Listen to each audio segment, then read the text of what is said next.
Hi everybody, it's Friday, December 12th, 2014. There's no ice below Wisconsin Dells Dam. No ice, and I don't see it happening this year. Look, all the floodgates are open, everything.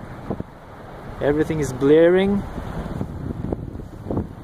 and open water fishing, guys. There's one boat out there. Not a single slab of ice. You can even fish from shore.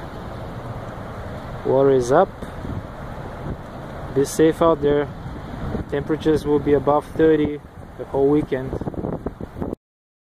Don't forget to subscribe.